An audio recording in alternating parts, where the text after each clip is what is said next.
first became aware that I was gay at a very young age. I started becoming sexually active to my awareness by the age of 9.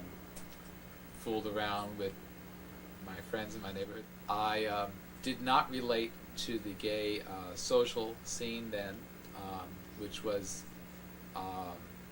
I did not fit into. I did not fit into it because I was a working class kid. I didn't fit into it because I was too young and therefore couldn't get into the bars. I was very in the closet, heavily in the closet. People did not know I was gay, and I did not tell people I was gay until the late 60s. We held our first meeting at Alternate U, and we had about, I think, a little over a dozen people show up, which we were delighted at. We didn't know how many people were going to show up. We had over 12 people show up, 12 to 16 people for the first meeting, and we decided to meet again, which was good. And we held the next meeting at the Alternate U, and I think it was by the third meeting that we decided on our name, which was the Gay Liberation Front. We were setting up and identifying who we were. We were not letting other people identify us, and that was the first of several important contributions that the Gay Liberation Front made. The first days were very exciting. It was all new. It was uncharted territory. We didn't know from moment to moment if we were going to be winding up that night in a jail cell.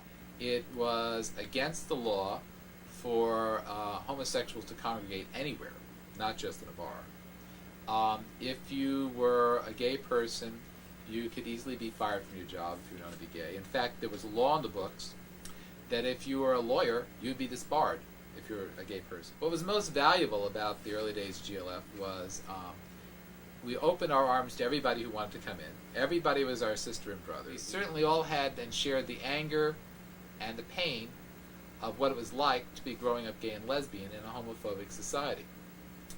And we reveled and shared with all of our differences that we were in the same rooms together, plotting strategy and organizing to one day overthrow this government and system and to put into a place a better society for us all.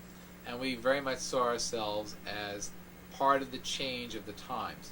It was the countercultural movement, the Beat generation from the 50s and early 60s, the Flower Power generation. It was the growing movement against the war in Vietnam and against the authority of the Vietnam movement.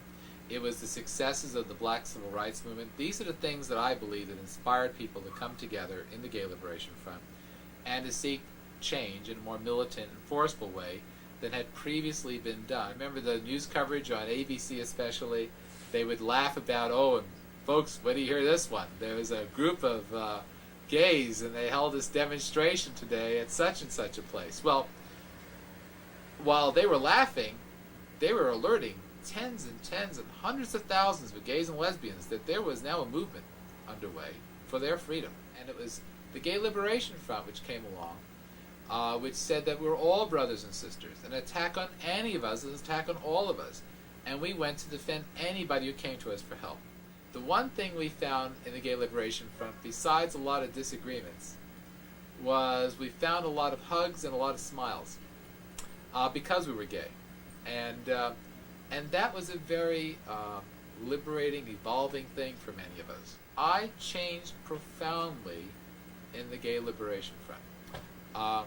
I went from a straight-identified, closeted activist who worked for the rights of everybody else but gays and lesbians to not only work for gay and lesbian rights, but to consider that an extremely important part of my life and my future life.